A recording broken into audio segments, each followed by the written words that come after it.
오늘 우리에게 주신 하나님 말씀은 고린도후서 12장 9절부터 10절까지의 말씀입니다.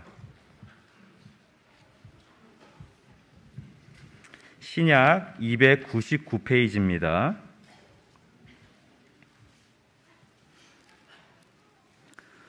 제가 봉독하겠습니다. 하나님의 말씀입니다. 나에게 이르시기를 내 은혜가 내게 족하도다. 이는 내 능력이 약한 데서 온전하여짐이라 하신지라. 그러므로 도리어 크게 기뻐함으로 나의 여러 약한 것들에 대하여 자랑하리니 이는 그리스도의 능력이 내게 머물게 하려 함이라. 그러므로 내가 그리스도를 위하여 약한 것들과 능욕과 궁핍과 박해와 공고를 기뻐하노니 이는 내가 약한 그때의 강함이라. 아멘.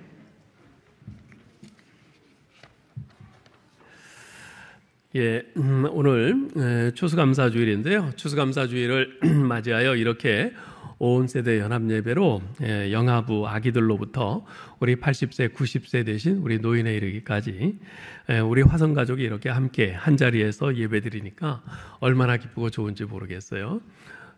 아까 2부 예배 때는 아무래도 시간인지라 우리 유치부, 유년부, 초등부, 중등부, 고등부 이 학생들이 어린이들이 이제 많이 참석을 했었는데 확실히 우리 어린이들이 많이 참석하니까 다르더라고요. 반응이 달라요. 아무리 우리 어른들께는 제가 힘써 외쳐도 아멘이 안 나오는데 뭐 우리 아이들도 아멘 안 나오긴 마찬가지예요. 그런데 이제 아이들만의 리액션이 있어요. 우리 하나님 앞에 적극적으로 이렇게 참여하고 예배드리는 그 모습이 얼마나 좋은지 참 감사했습니다. 지금 이 자리에도 우리 부모님들과 함께 이렇게 한 가족끼리 이렇게 앉은 이렇게 많은 가족들이 있는데 참 감사합니다. 우리 어린이들,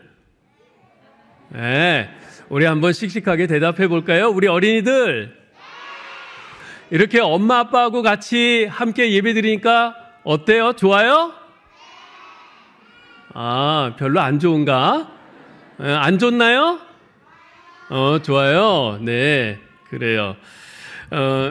이렇게 엄마 아빠랑 또 우리 어른들이랑 같이 예배 드리는 거 좀 자주 했으면 좋겠어요? 그래요. 우리 자주 합시다. 우리가 함께 이렇게 예배 드리니까 우리 엄마 아빠가 어떻게 예배 드리는가 이것도 볼 수 있고 또 배울 수 있고 너무너무 좋지요. 네. 자, 우리 여러분들도 모두 한번 앞뒤 좌우를 한번 돌아보시기 바랍니다. 한번 좀 보셔요. 누가 있나, 어떤 분들이 있나 한번 보세요. 이제 우리 앞뒤 좌우에 있는 성도들과 함께 인사를 나누시겠는데요. 이렇게 한번 인사하십시다. 이렇게 함께 예배를 드리게 되어 감사해요. 한번 해보십시오. 네, 우리 어린이들에게도 말해주세요. 자, 다시 한번요. 이렇게 함께 예배드리게 되어 감사해요. 네, 그래요. 1년 전 이제 감사송을 각 가정에서 영상으로 찍은 것을 이맘때쯤 매주일 우리 교우들에게 보여드린 적이 있습니다. 성도님들이 보내오시는 대로 어떤 때는 뭐 서너 가정씩, 어떤 때는 한두 가정씩 이렇게 해서 몇 주에 걸쳐서 계속 보여드렸는데요. 그 작년에 그 영상들을 좀 몇 개를 지금 하나로 이렇게 편집을 했습니다. 한번 좀 잠깐 보시고 갈까요? 그래서 감사, 그래도 감사, 그러나 감사, 그러므로 감사. 그렇지만 감사, 그럼에도 감사, 그러니까 감사, 아주 그냥 감사. 그리하실지라도 감사, 그리 아니하실지라도 감사, 그럼에도 불구하고 감사, 이래도 저래도 감사.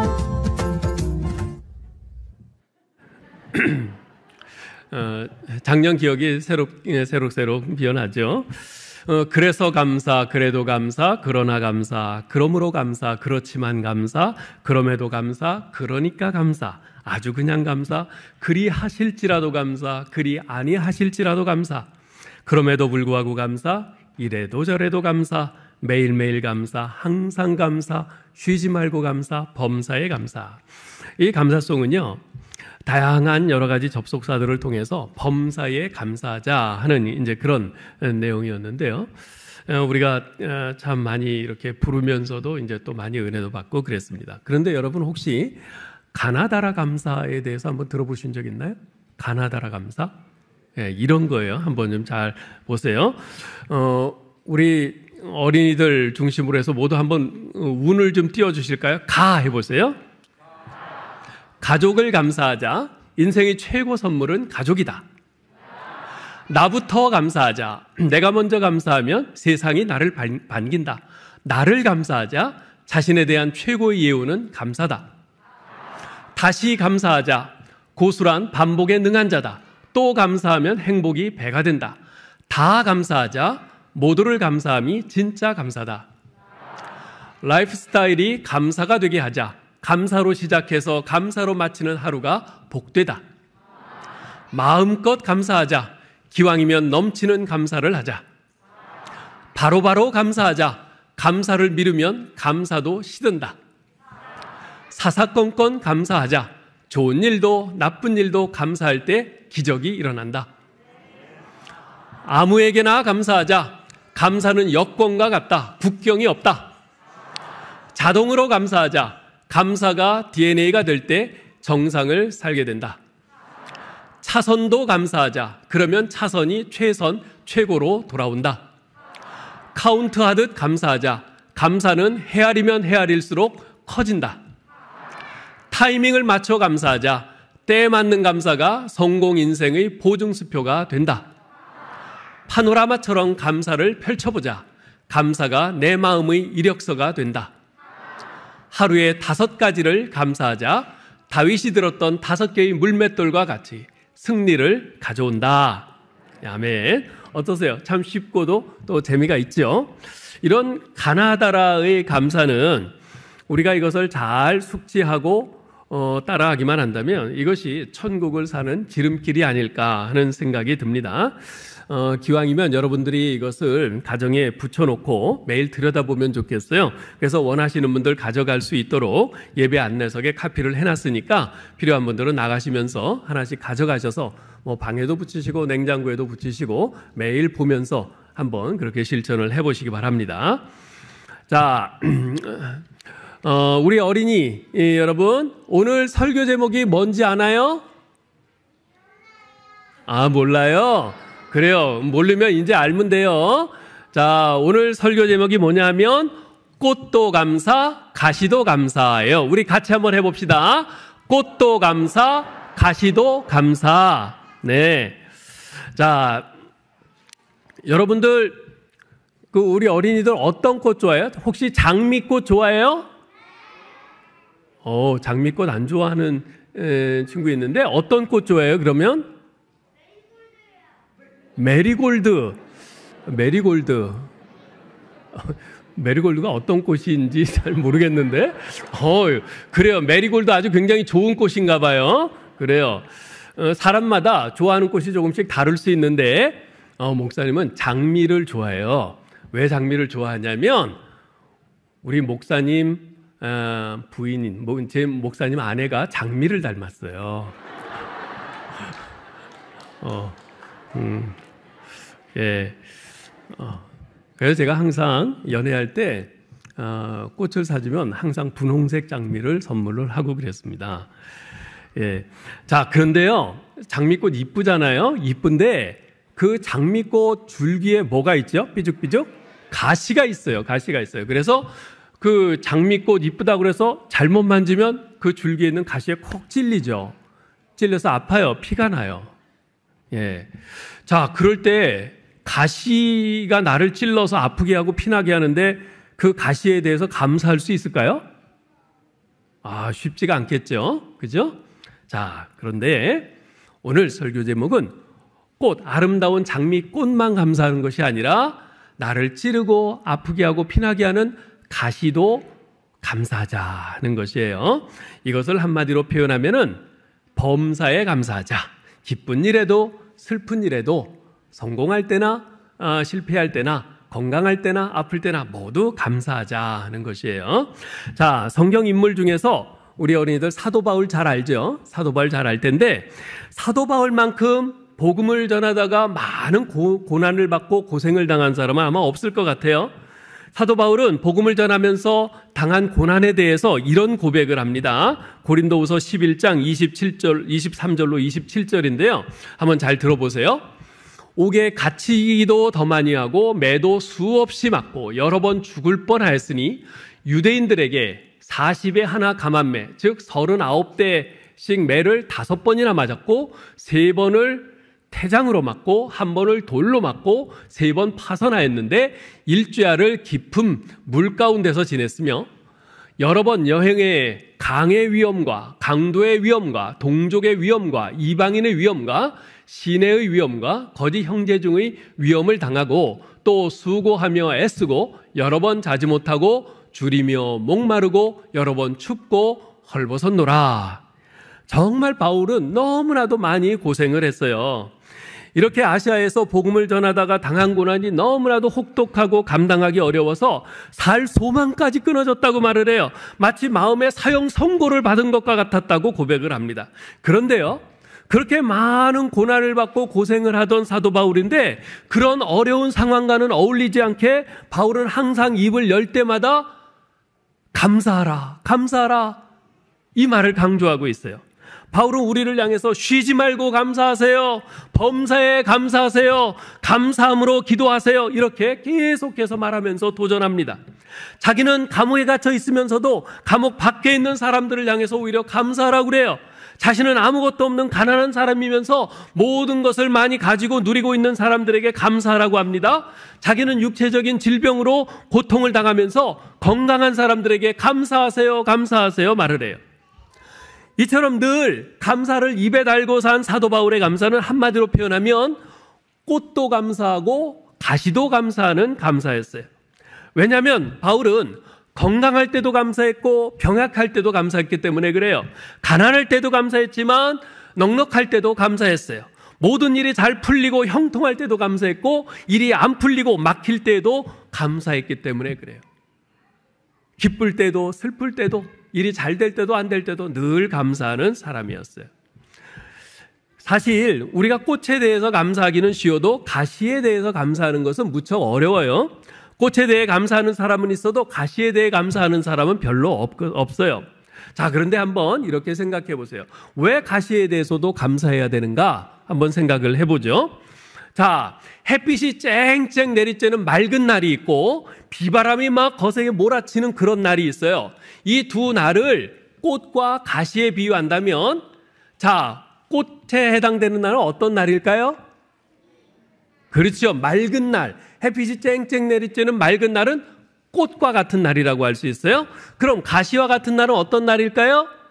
비바람이 막 몰아치는 그런 날. 무섭잖아요. 천둥번개 치고 무섭죠. 그런 날은 가시라고 할 수 있어요. 자, 우리들은 다 햇빛 쨍쨍 쬐고 맑은 날을 좋아해요. 그래야 나가서 놀 수도 있고, 그죠?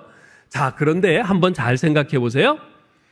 1년 365일이죠. 1년 365일 내내 비 한 번 안 오고 햇빛만 쨍쨍 내리쬐는 맑은 날이 계속되면 어떻게 될까요? 가뭄이 일어나요. 맞았어요. 가뭄이 일어나요. 어이, 똑똑해요. 또 어떤 일이 일어날까요? 나무가 안 자라요. 그렇죠? 과일나무가 안 자라요. 또 어떤 일이 일어날까요? 물이 없어요. 그죠? 물이 없어요. 그런데 우리 어린이 여러분들 다 잘 말했는데 하나 더 중요한 게 있어요. 뭐냐면 1년 내내 비 안 오고 햇빛만 쨍쨍 쬐는 맑은 날이 계속되면 사막이 돼요. 사막이 뭔지 알죠? 모래만 있는 곳. 그 사막에 사람이 살 수 있어요? 없어요? 없어요. 못 살아요. 물이 없으니까, 먹을 것이 없으니까 사막엔 못 살아요. 보세요. 햇빛이 쨍쨍 쬐는 맑은 날, 꽃과 같은 좋은 날인데 그 좋은 날만 계속되면 사막이 돼요. 가시 같은 비바람이 부는 날, 그런 날이 없으면 사막이 돼서 사람이 살 수가 없어요. 자, 그러면 가시 같은 이 비바람 부는 날이 필요할까요? 안 필요할까요? 필요해요. 필요해요. 네? 이 세상만 그런 것이 아니라 우리도 그래요. 이 세상에 비가 안 오면 자연이 병들고 황폐화되고 사막이 되는 것처럼 우리 사람도 항상 꽃과 같은 좋은 일만 생겼으면 좋겠는데 그런 좋은 일만 생기면 오히려 우리가 병들어요. 우리에게 때로는 가시같이 아픈 일, 슬픈 일, 그런 일들도 필요해요. 그래서 하나님께서 그러한 일들을 우리에게 주시는 것이에요. 우리가 병들지 말라고, 건강하라고. 네. 자, 사도 바울은요, 몸에 이런 육체의 가시를 가지고 있었어요. 그것은 다름 아닌 몸의 질병이었어요. 병이 있었어요. 그 병으로 인해서 사도 바울은 늘 괴로워했어요. 얼마나 괴로웠으면 그걸 내 육체의 가시라고 했을까요? 가시는 계속 찌르잖아요. 아프잖아요. 그죠? 자, 그러면 바울을 그렇게 괴롭힌 그 육체의 가시, 그 질병이 무엇이었을까? 정확히는 알 수 없지만 많은 성경학자들은 아마도 간질병이었을 거다. 그렇게 추측을 합니다. 간질병이 뭔지 알아요? 간질병은요, 멀쩡하니 가만히 있다가 갑자기 막 입에서 거품을 뿜으면서 막 몸을 덜덜덜덜 떨고 쓰러지는 거예요. 무서운 병이죠. 무서운 병이에요. 그 사도 바울에게 있었던 그 질병이 간질병이었다는 것을 어떻게 추측을 하냐면 갈라디아서 4장 14절에 보면 이런 말을 해요. 너희를 시험하는 것이 내 육체의 수되 이것을 너희가 업신여기지도 아니하고 버리지도 아니하고. 자, 갈라디아 교인들은 사도 바울에게 있는 그 병을 업신여기지 않았어요. 사도 바울을 조롱하지 않았어요. 그런데 다른 사람들은 그렇게 한다는 거죠. 생각해 보세요. 사도 바울이 열심히 설교를 하고 있어요. 설교를 하면서 막 예수 믿으세요 하면서 복음을 전하는데 그렇게 막 전하고 그럴 때 사람들이 사도 바울의 설교를 듣고 예수님 믿을까 그러는데 갑자기 사도 바울이 입에서 거품을 막 뿜어내면서 덜덜덜 떨면서 쓰러진다고 생각해 보세요. 여러분이 그거 보고 예수님 믿겠어요? 안 믿겠어요? 우리 어린이들은 믿음이 좋아서 믿을 것 같아요. 그런데 많은 사람들은 그 모습 보면 안 믿을 거예요. 어휴, 저렇게 자기 몸 하나도 못 고치는 저 사람 말을 뭐 어떻게 믿어? 그러면서 안 믿을 거예요. 그죠? 그래서 바울은 그것 때문에 마음이 더 괴로웠어요. 자기 육체, 자기 몸이 괴로운 것도 괴로운 것이지만 자기가 복음을 전할 때 그런 간질병으로 인해서 사람들이 오히려 조롱하고 예수님 믿지 않을까, 그것이 더 마음에 괴로웠어요. 그래서 바울은 자기의 그런 병이, 그 육체의 가시와 같은 병이 복음을 전하는데 방해가 되지 않도록, 조롱거리가 되지 않도록 자기에게서 그 육체의 가시, 질병을 제거해달라고 3번이나 하나님께 간절히 기도했어요. 우리 한국의 목사님 가운데 고훈 목사님이라고 계세요. 고훈. 암 수술 받고 투병 생활을 하다 아주 훌륭한 그런 목사님이신데요. 그 목사님이 고통 가운데서 하나님께 이렇게 기도했어요. 주님, 제 아픔이 너무 커서 그 아픔이 가족들의 아픔이 되지 않기를 기도합니다. 주님, 제 아픔이 너무 깊어서 그 아픔이 교회의 어두운 그늘이 되지 않기를 기도합니다. 주님, 제 아픔이 유별나서 세상 사람들의 조롱거리가 되지 않기를 기도합니다. 지금 사도 바울도 그렇게 주님 앞에 간절히 3번이나 기도했어요.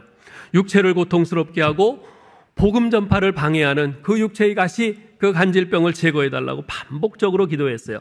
자, 그런데 그렇게 바울이 여러 번 기도했는데 주님께서 어떻게 응답하셨을까요? 그 육체의 가시를, 그 질병을 제거해 주셨을까요? 아니에요. 제거해 주지 않으셨어요. 오히려 우리 주님께서는 내 은혜가 네게 족하다 이렇게 말씀만 하시고는 안 고쳐주셨어요. 하나님으로부터 yes라는 대답 대신에 no라는 기도응답을 받은 거예요. no라는 기도응답. 우리 어린이들이 하나님께 간절히 하나님 이거 해주세요, 하나님 이것 좀 들어주세요 기도했는데 그렇게 하나님이 안 들어주실 때 있죠? 그건 하나님이 여러분의 기도를 안 들으신 것이 아니라 여러분에게 no라고, 아니야 라고 응답하신 거예요. 그것도 하나님의 응답이에요. 잘 기억하셔야 돼요. 이건 나중에 여러분 전사님이 잘 가르쳐 줄 거예요. 자, 그런데 이렇게 하나님께서 바울의 기도에 응답하지 않고 안 고쳐주셨을 때 바울이 어떻게 했을까요? 바울은 이렇게 반응을 합니다. 오늘 읽은 고린도 후서 12장 9절 10절에 보면 이렇게 말해요. 잘 들어보세요. 그러므로 도리어 크게 기뻐함으로 나의 여러 약한 것들에 대하여 자랑하리니 이는 그리스도의 능력이 내게 머물게 하려 함이라. 그러므로 내가 그리스도를 위하여 약한 것들과 능욕과 궁핍과 핍박과 곤란을 기뻐하노니 이는 내가 약할 그때에 곧 강함이니라. 예. 말이 우리 어린이들한테 좀 어려울지 모르겠는데 사도 바울은 하나님 안 고쳐주시고 내게 병이 그냥 있는 거, 그래서 내가 약한 거, 이걸로 인해서 전 이것 자체로 그냥 기뻐합니다. 그냥 감사합니다. 이런 것이에요. 네. 고쳐줘서 감사한 것이 아니라 안 고쳐줬는데 그냥 그것을 감사한 것이에요. 우리 주님께서는 사도 바울의 기도를 허락하지 않으셨어요. 그렇지만 바울은 실망하거나 낙담하지 않고 주님의 그 뜻을 잘 받아들이고 순종하면서 감사했어요. 생각하면 할수록 참 사도 바울이 너무나 훌륭하죠. 여러분 보세요. 내가 하나님께 기도한 대로 하나님이 다 응답해 주시면 그때는 우리가 감사할 수 있어요. 하나님 감사합니다. 제가 기도한 거 다 들어주셔서 감사해요. 우리는 누구나 다 감사할 수 있어요.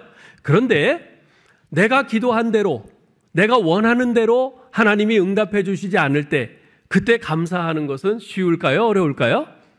어렵겠죠. 어려울 거예요. 오히려 불평하고 원망만 할 때가 많아요. 하나님 왜 내 기도는 안 들어주세요? 하나님 날 사랑하지 않으세요? 그러면서 불평하고 원망할 수가 있어요. 네. 그래서 지금 이 사도 바울이 그렇게 기도한 것에 대해서 하나님이 들어주지 않았음에도 불구하고 오히려 감사하고 기뻐하고 받아들인 것, 이런 사도 바울의 감사와 순종의 태도는 우리를 부끄럽게 합니다. 자, 이처럼 주님을 신뢰하지 않고는 감히 입에서 나올 수 없는 감사가 바로 가시감사예요. 장미꽃 감사, 장미꽃에 대해서는 감사할 수 있죠. 그 장미꽃 감사가 그 어린아이의 감사라면 가시감사는 믿음이 성숙한 그런 사람들이 드릴 수 있는 차원 높은 감사예요. 여러분 보세요. 10손가락이 있는데 이 10손가락 중에서 어느 한 손가락에만 가시가 찔려도 우리는 거기에 신경 쓰여갖고 다른 일을 못해요. 겨우 한 손가락에 가시가 찔렸을 뿐인데, 마찬가지로 우리가 10가지 감사한 일이 있어도 한 가지 섭섭한 일이 있으면 감사하지 못해요. 그게 우리예요. 한 가지 힘든 일이 10가지 감사한 일을 확 틀어막기 때문에 그렇습니다. 그래서 사람들은 오히려 그 한 가지 갖고 막 불평하죠. 그런데요, 사실 불평도 습관이에요. 불평하는 사람들은 항상 불평합니다. 부정적인 사람 눈에는요, 장미 꽃이 안 보이고 장미 줄기에 가시가 보여요. 가시만 보여요. 네. 그런 사람은 불평의 눈을 가지고 있어서 눈으로 보는 모든 것이 다 불평할 거리예요. 불평의 입을 가지고 있어서 입만 열었다 하면 불평이 쏟아져 나와요. 그러나 어떤 사람은 장미를 보고 왜 가시가 있느냐, 왜 가시를 주셨어요? 불평하지만 어떤 사람은 그 가시가 있는 중에도 아름답게 핀 장미꽃을 보면서 감사합니다. 여러분, 우리가 감사합니다 이것을 자꾸 습관화하는 것이 필요해요. 제가 미국에 24년 살면서 거기서 아주 중요하게 배우고 몸에 밴 것이 바로 이 감사합니다라는 것이에요. 그 미국 사람들은 뭐 아무리 작은 것에도 thank you so much, 항상 감사하다고 그래요. 네? 어떤 때는 너무나 형식적인 것 같아서 좀 이렇게 마음에 안 와닿을 때도 있지만, 그래도 그 사람들은 어릴 때부터 그냥 계속 감사합니다 이 훈련을 해요. 예. 여러분, 우리 집에서 우리 어린이들에게 계속 감사로 훈련시키실 수 있기를 바랍니다. 감사합니다 훈련시키세요. 네. 아이들이 자기에게 주어지는 것이 당연한 것으로 여기지 않도록, 이것이 다 하나님의 은혜요, 부모님의 땀의 수고를 통해서 주어진 것이다. 감사할 줄 알도록 가르치셔야 됩니다. 네. 여러분, 우리가 이렇게 감사를 습관화하면서 살게 되면요, 우리 인격이 몰라보게 달라집니다. 그리고 한평생 우리가 감사하는 복된 인생을 살게 됩니다. 그래서요, 누가 그런 말을 해요. 불평이 불행해지는 연습이라면 감사는 행복해지는 연습이다. 잘 기억하십시오. 불평이 불행해지는 연습이라면 감사는 행복해지는 연습입니다. 그 어느 목사님이 열차를 타고 여행을 하고 있었어요. 그런데 그 목사님 맞은편에 중년 부부가 앉아 있었는데 그 부인은 타자마자 계속해서 이것저것 불평을 쏟아내기 시작해요. 아니 어쩜 좌석이 이렇게 딱딱하고 불편할 수 있지? 이게 1등석 좌석이란 말이야? 시트는 왜 이렇게 지저분한 거야? 청소도 제대로 안 했나 봐. 퀴퀴하고 이상한 냄새가 나잖아. 아니 승무원들은 왜 이렇게 불친절해? 그러면서 계속 불평을 쏟아내요. 그 부인의 불평을 들으면서 남편은 옆에서 안절부절 못하고 있었는데 그러다가 맞은편에 앉은 목사님에게 인사를 건네면서 자기들을 소개합니다. 안녕하세요. 저는 변호사이고 제 아내는 제조업을 하고 있습니다. 목사님이 물었어요. 아니 부인께서 무슨 제조업을 하시고 있다고 그랬는데 무슨 제조업을 하시나요? 그러자 남편이 대답을 합니다. 제 아내는 항상 불평을 만드는 불평 제조업자입니다.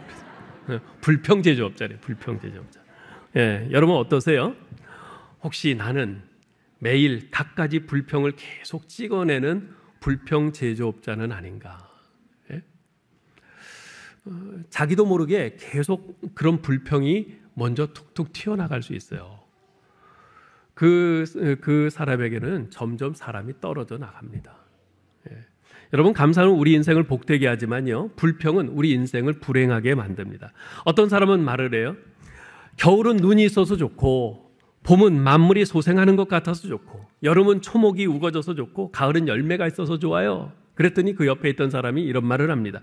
겨울은 추워서 싫고 봄은 황사 때문에 싫고 여름은 너무 더워서 싫고 가을은 외로워서 싫어요. 예? 똑같은 봄, 여름, 가을, 겨울을 보면서 그러는 것이에요. 이런 사람은 겨울이 되면 여름을 생각합니다. 여름이 되면 겨울을 생각해요. 그러니까 항상 감사할 것이 없어요. 행복할 틈이 없습니다. 작은 집에 살아도 잠잘 수 있는 공간이 있어서 감사하다고 생각하는 사람은 그 가족과 함께 그 작은 집에서도 행복해요. 그러나 방이 작아서 아무것도 할 수 없다고 불평하는 사람은 불행한 사람입니다. 아침에 잠에서 깨어서 잘 잤어. 감사하다. 이렇게 하면서 눈을 뜨는 사람은 그날 하루를 행복의 출발선에서 시작하는 겁니다. 그런데 눈 뜨자마자 지겨운 하루 또 시작됐네. 학교 가야 되잖아. 또 출근해야 되잖아. 이러면서 짜증내는 사람은 하루를 불행의 출발선에서 시작하는 겁니다. 과거 이스라엘 백성들은요 애굽의 종살이를 수백 년 동안 했어요. 애굽에서 종살이라고 하는 것은 노예 생활이에요. 그 노예 생활은 짐승처럼 취급받는 것이죠. 그런 그들을 하나님께서 긍휼히 여기사 애굽의 종살이에서 자유인의 신분으로 해방시켜 주셨고요. 하나님의 언약 백성 삼아 주셨죠. 이 얼마나 감사한 일입니까? 얼마나 감사해야 될 일이겠어요? 그런데 이스라엘 백성들을 잘 보면요. 그들은 홍해를 건널 때만 감사했어요. 그 홍해 앞에서 가로막혔고 뒤에서는 애굽 군대들이 막 전차를 몰고 쫓아오는데 어떻게 해요? 이제 다 죽었구나 했는데 모세가 지팡이를 쫙 홍해를 향하여 드니까 바다가 쫙 갈라졌어요. 그 갈라진 바다에 바람이 막 불면서 그 바다를 말렸어요. 그래서 이스라엘 백성들은 다 그리로 건너갔죠. 예? 그런데 뒤쫓아오던 애국 군대는 그 홍해가 다시 합쳐지면서 다 몰살을 해버렸어요. 그 놀라운 광경을 본 이스라엘 백성들은 거기서 하나님께 감사 찬송을 합니다. 그런데 그뿐이었어요. 가나안 땅을 향해서 가는 내내 그 광야에서 계속 이스라엘 백성들은 매일 불평을 합니다. 원망을 해요. 처음 광야에서 하나님이 주시는 만나를 받아 먹었을 때는 그 맛이 꿀 섞인 과자 같다 그랬어요. 꿀 섞인 과자가 맛있을까요? 맛없을까요? 너무 맛있을 거예요. 너무 맛있을 거예요. 우리 어린이들 이따 예배 마치고 나갈 때 맛있는 간식을 또 주실 거예요. 전사님이 그 꿀 섞인 과자 같은 아주 맛있는 간식이니까 자, 꼭 받아가세요. 자, 그런데 이스라엘 백성들이 매일 그 만나를 먹으니까 나중에는 그 만나를 가지고 불평을 해요. 어떻게 불평을 하냐면 기름 섞은 과자 맛 같다 그래요. 기름 섞은 과자, 고소할 것 같잖아요. 근데 그 말이 아니에요. 기름 섞은 과자라는 것은 아주 느끼하다는 거예요. 느끼해서 이건 냄새 맡기도 싫어 이런 거예요. 처음에는 꿀 섞은 과자 같이 맛있다, 너무 감사하다, 좋다 그러더니 나중에는 느끼해서 싫어 그러면서 막 불평합니다. 그들은 길이 평탄하지 못하다고 불평했고요. 마실 물이 없다고 불평했어요. 고기가 없다고 불평했고 지도자가 못마땅하다고 불평했어요. 심지어 몸에 좋은 음식들을 먹지 못해서 정력이 떨어진다고 불평을 했어요. 한마디로 이스라엘 백성들의 그 삶은 불평 제조업자의 삶이었죠. 그들은 광야에서 불평하고 원망하고 불행해지는 연습을 하다가 결국 꿈에 그리던 가나안 땅을 한 발자국도 밟아보지 못하고 불행한 삶을 마감하고 말았습니다. 여러분, 우리가 불평 인생을 선택하느냐 감사 인생을 선택하느냐에 따라서 우리 인생의 행복과 불행이 많이 좌우됩니다. 우리 선택에 달려 있어요. 감사는 하나님을 기쁘시게 하지만 불평은 사탄을 기쁘게 합니다. 하나님께서 우리에게 이런 말씀을 하셨어요. 데살로니가전서 5장 16절, 17절, 18절에 보면 항상 기뻐하라, 쉬지 말고 기도하라, 범사에 감사하라. 그리하면 범사에 감사하라. 이는 그리스도 예수 안에서 너희를 향한 하나님의 뜻이니라. 이랬어요. 목사님 나이 되면 깜빡하고 잊어버릴 때도 있어요. 네. 자, 그런데 이게 얼마나 귀하고 감사한 말씀이에요. 근데 사탄은 우리 귀에다 대고 하나님의 요 말씀을 살짝 바꿔서 말을 해. 이렇게 말해요. 항상 낙심하라, 쉬지 말고 원망하라, 범사에 불평하라. 이는 너희를 향한 사탄의 뜻이니라. 그래. 여러분, 감사는 하나님의 뜻이고 불평은 사탄의 뜻입니다. 여러분들이 막 불평하고 원망하고 그런 것은 하나님을 따라가는 게 아니라 사탄을 따라가는 거예요. 예? 우리 어린이들 집에서 엄마 아빠한테 엄마 아빠 내 친구 내 엄마 아빠는 이거 막 해주고 나 저기 여기저기도 자기네 애들 데리고 가는데 엄마 아빠는 왜 나한테 안 해줘요? 그러면서 불평하고 그러지 마세요. 엄마 아빠는 여러분을 사랑하고 여러분을 위해서 정말 열심히 노력하고 좋은 것 주려고 애쓰고 있어요. 우리 부모님들도 잘 기억하십시오. 자꾸 다른 집 애들이랑 이렇게 비교하면서 임마 넌 왜 쟤처럼 그렇게 못해? 왜 쟤처럼 그렇게 공부도 못하고 왜 그렇게 성실하지 못해? 그러지 마세요. 예? 여러분들에게 하나님께서 맡기신 이 소중한 아이들 사랑하고 또 사랑하고 그 아이들을 위해서 눈물로 기도하고 그렇게 해주세요. 여러분, 일평생 복음을 위해서 헌신하고 수고한 사도 바울. 그럼에도 불구하고 그에게는 없어지지 않는 육체의 가시가 있었어요. 그렇지만 그는 그것 때문에 불평하고 원망하고 그렇게 살지 않았어요. 오직 그것을 허락하신 하나님의 뜻을 받아들였어요. 존중하고 기뻐했어요. 감사했습니다. 바울의 감사는 단지 장미꽃 감사가 아니라 가시까지도 감사하는 감사였습니다. 자, 그러면 어떻게 꽃도 감사하고 가시도 감사할 수 있을까요? 자, 꽃도 감사하고 가시도 감사할 수 있는 세 가지를 간단히 말씀드릴게요. 무엇보다도 먼저 나를 향한 하나님의 사랑을 믿어야 돼요. 하나님이 나를 참 사랑하신다. 이걸 믿어야 돼요. 사도 요한은 요한일서 4장 9절에서 이렇게 말합니다. 우리 같이 한번 읽어볼까요? 하나님의 사랑이 우리에게 이렇게 나타난 바 되었으니 하나님이 자기의 독생자를 세상에 보내심은 그로 말미암아 우리를 살리려 하심이라. 그렇습니다. 우리 하나님이 얼마나 우리를 사랑하시는지 그 하나님의 사랑의 최고봉은 바로 독생자 예수님을 이 땅에 보내셔서 우리 죄를 대신해서 십자가에 죽게 하시고 그 예수님을 믿는 우리에게 구원을 주시고 하나님의 자녀되게 하신 것이에요. 그렇게 하나님께서 독생자 예수 그리스도를 보내 십자가에 죽게 하실 정도로 사랑하시는 우리에 대해서 로마서 8장 28절에서는 이렇게 말씀합니다. 읽어봅시다. 우리가 알거니와 하나님을 사랑하는 자 곧 그의 뜻대로 부르심을 입은 자들에게는 모든 것이 합력하여 선을 이루느니라. 아멘. 그렇습니다. 하나님께서는 우리 삶에 주어진 모든 꽃과 가시, 즉 기쁜 일이나 슬픈 일이나 성공이나 실패나 건강함이나 병약함이나 부유함이나 가난함이나 형통함이나 막힘이나 이 모든 꽃과 가시들이 다 합력해서 선을 이루게 하심으로써 우리를 하나님이 얼마나 사랑하시는지 그것을 증명해 보이십니다. 이렇듯 나를 향한 하나님의 사랑, 이 사실을 믿을 때 우리는 꽃도 감사할 수 있고 가시도 감사할 수 있습니다. 둘째는 꽃도 가시도 모두 나를 향한 하나님의 은혜다. 하나님께서 은혜로 주신 것이다. 이 사실을 믿는 겁니다. 사실 꽃에 대해서는 내 인생이 꽃과 같이 형통하고 성공하고 잘되고 이럴 때는 하나님께서 나를 이렇게 사랑하시다니, 내 인생에 이렇게 아름다운 꽃길을 주시다니 하나님 은혜가 너무 감사하다, 이런 생각을 갖는 것은 어렵지 않아요. 그런데 내 인생이 가시밭길 같을 때 왜 나는 이렇게 가난할까? 왜 나는 이렇게 안 똑똑할까? 왜 나는 이렇게 하는 일마다 안 될까? 이렇게 내 인생이 가시밭길 같다, 이럴 때는 하나님의 은혜라고 그것을 생각하는 것은 참 쉽지 않아요. 어려워요. 자, 그런데 바울은요, 자신에게 육체의 가시를 주신 분이 하나님이라고 말하면서 하나님께서 자신에게 육체의 가시를 주신 이유에 대해서 이렇게 말합니다. 7절을 우리 같이 읽어보겠어요? 여러 계시를 받은 것이 지극히 크므로 너무 자만하지 않게 하시려고 내 육체의 가시 곧 사탄의 사자를 주셨으니 이는 나를 쳐서 너무 자만하지 않게 하려 하심이라. 하나님께서 바울에게 육체의 가시, 이 간질병을 주신 이유가 뭐라고요? 너무 자만하지 않게 하시려고.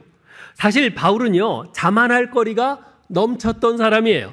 가는 곳마다 수많은 사람에게 복음을 전해서 그 사람들이 다, 많은 사람이 예수 믿었지요.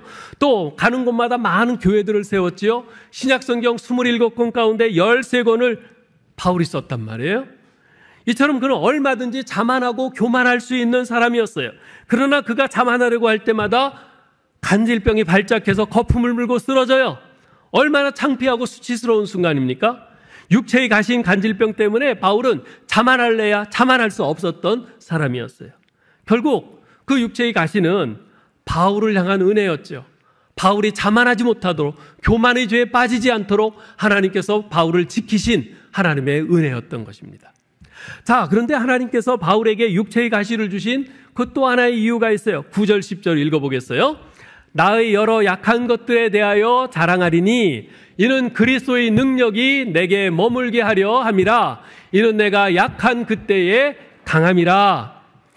여러분은 이 바울은 자기의 약함에도 불구하고 감사한다, 이렇게 말하지 않아요? 오히려 자기의 약한 것을 자랑하고 자기의 약한 것 때문에 감사한다고 이렇게 말하고 있어요. 즉 자신의 약한 것을 기뻐하고 자랑하고 감사했어요. 즉 자신의 육체의 가시인 그 간질병 그 자체가 하나님의 축복이고 은혜라는 겁니다. 그 이유가 뭘까요?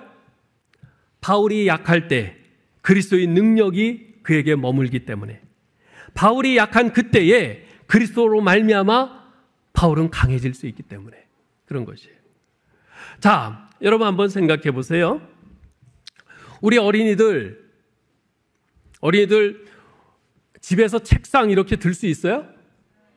못 들죠? 근데 책상을 옮기고 싶을 때 그러면 여러분 못 드는데 어떻게 해요? 밀어요.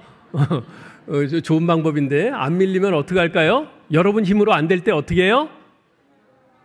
엄마 아빠한테 부탁하죠? 엄마 아빠 이 책상 좀 옮겨주세요, 그러죠? 그죠?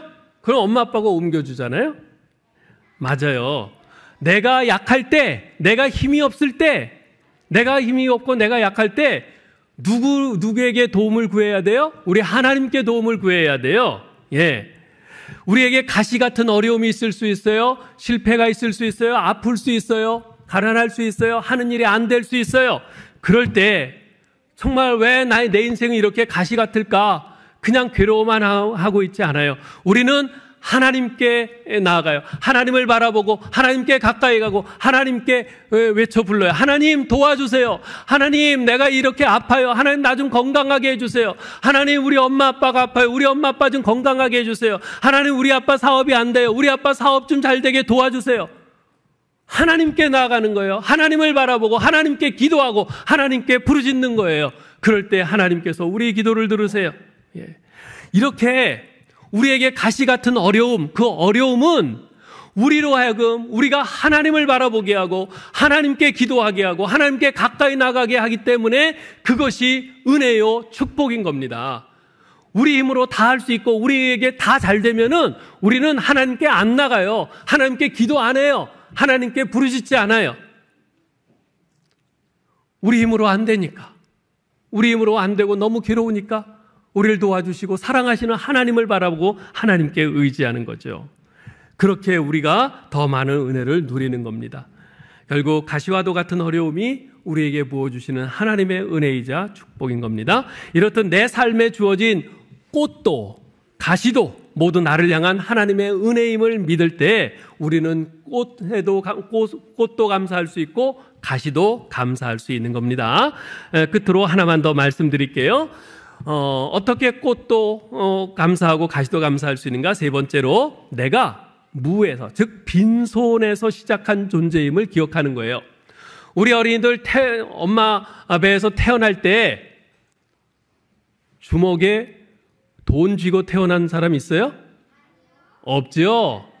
태어날 때 숟가락 들고 태어난 사람 있어요? 아니요, 없어요. 우리는 다 빈손으로 태어났어요. 아무것도 가진 것 없이 빈손으로 태어난 사람이에요. 욥이란 사람이 있었는데 그 욥은 굉장히 큰 부자였어요. 그런데 어느 날 그 모든 재산을 다 강도에게 다 빼앗겼어요. 욥은 또 10명의 자녀가 있었는데 그 10명의 자녀가 갑자기 회오릿바람이 불어와서 그 기둥을 무너뜨리는 바람에 그 지붕에 깔려서 다 죽었어요. 얼마나 불쌍하고 얼마나 슬프고 얼마나 가슴 아프겠어요? 그런데 욥은 자신의 인생의 가장 큰 가시들이 이렇게 한꺼번에 몰려왔을 때 하나님께 불평하지 않았어요. 이런 고백을 해요. 욥기 1장 20절 21절인데요. 우리 같이 한번 읽어보겠어요. 욥이 일어나 겉옷을 찢고 머리털을 밀고 땅에 엎드려 경배하며 이르되 내가 모태에서 알몸으로 나왔사온즉 또한 알몸이 그리로 돌아가올지라 주시니도 여호와시오 거두시니도 여호와시오니 여호와의 이름이 찬송을 받으실지니이다 하고 욥은 자기가 태어날 때 빈손으로 태어난 사람임을 잊지 않았어요. 늘 그걸 기억하고 살았어요. 난 이 땅에 태어날 때 아무것도 손에 쥔 것이 없었어. 아무것도 내 것은 없었어. 내가 지금 가지고 있는 것은 다 하나님이 나에게 주신 거야. 그런데 이걸 하나님이 도로 가져가신다고 해서 내가 불평할 게 뭐 있나? 나는 본래 아무것도 없는 빈손으로 태어난 사람인데 이 생각을 했던 거죠. 그래서 욥은 그런 어려운 일을 당했을 때도 원망하지 않고 불평하지 않고 범죄하지 않고 하나님을 찬송할 수 있었어요. 여러분, 감사는요 빈손에서 시작하는 겁니다. 내가 빈손으로 시작한 존재임을 기억하는 겁니다. 이 빈손에서 출발하면 모든 것이 감사해요. 옷 한 벌 입는 것이 감사하고요. 밥 한 끼 감사하고 숨쉬는 공기, 따스한 햇빛, 아름다운 자연, 잠깐의 휴식, 그리고 엄마, 아빠, 내 아들, 딸, 내 형제, 가족들 모두가 다 감사의 조건이 됩니다. 심지어 육체의 가시에 대해서도 감사할 수 있게 돼요.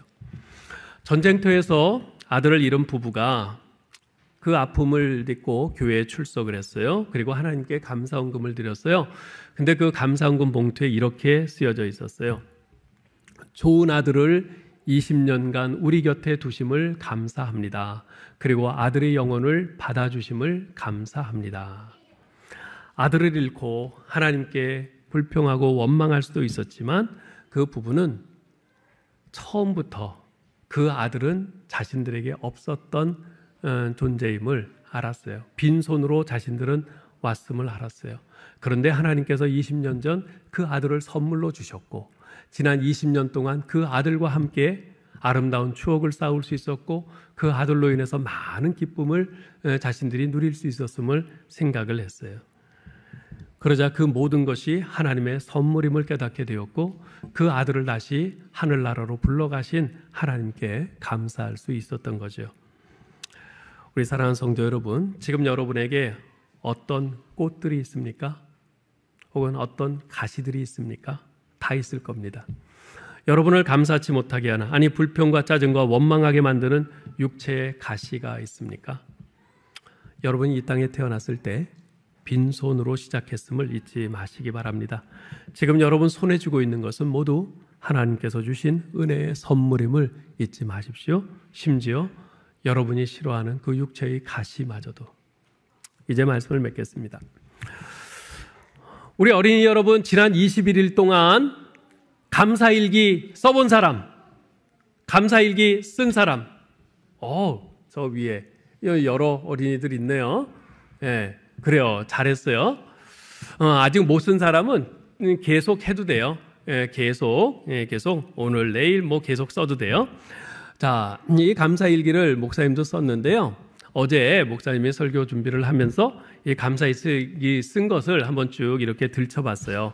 이런 감사들을 썼었어요. 이제까지 제 삶의 울타리 안에 수많은 사람들을 보내주셔서 소중한 인연을 맺게 하시고 제가 그들로 인해 성숙하게 하심을 감사합니다. 나의 기쁨이자 자랑인 동시에 안타까움이기도 한 소중한 가족들을 주심을 감사합니다. 이 죄인을 향한 주님의 사랑의 높이와 깊이와 넓이와 크기를 깨닫게 하시니 감사합니다. 제 인생이 제가 올 수 있는 곳보다 훨씬 더 멀리까지 올 수 있도록 은혜 베풀어 주심을 감사합니다. 아름다운 믿음으로 주님을 섬기는 성도들을 보면서 목사인 제 자신이 부끄러움을 느끼게 하시니 감사합니다. 이렇게 좋은 목회 환경, 바른 신학을 추구하는 교회, 좋은 전통을 가진 교회, 따뜻하고 순수한 교우들, 좋은 동역자들을 허락하셔서 감사합니다. 저는 그렇지 못한데 제 주변에 저를 더 큰 사랑으로 견뎌주고 관심 갖고 기도하며 도와주는 좋은 친구들을 주심을 감사합니다. 참 목자이신 주님의 마음을 회복시켜 주심을 감사합니다. 뭐 등등 감사일기를 썼는데요. 근데 제가 쓴 이 감사일기를 쭉 보면서 불현듯 하나 깨닫게 된 것이 하나 발견하게 된 것이 뭐냐면 뭔가 중요한 것이 빠진 거예요. 그것은 대부분의 감사가 다 꽃에 대한 감사였지 가시에 대한 감사는 별로 없는 거예요. 하나님께서 나에게 이렇게 저렇게 좋은 것을 주시고 좋은 것을 허락하시고 잘 되게 하시고 이런 것에 대해서는 감사가 쭉 많이 있었는데 나의 아픔이요 내가 원치 않는 그런 고난, 고통 이런 것들에 대한 감사는 별로 없는 것을 보았습니다. 여러분은 어떠신지요? 사랑하는 성도 여러분, 아무쪼록 여러분을 향한 하나님의 사랑을 믿으시고 꽃도 가시도 모두 여러분을 향한 하나님의 은혜임을 믿으며 내가 빈손에서 시작한 존재임을 기억하면서 하나님께서 내게 허락하신 꽃도 감사하고 가시도 감사하는 저와 여러분 될 수 있기를 주님의 이름으로 축원합니다.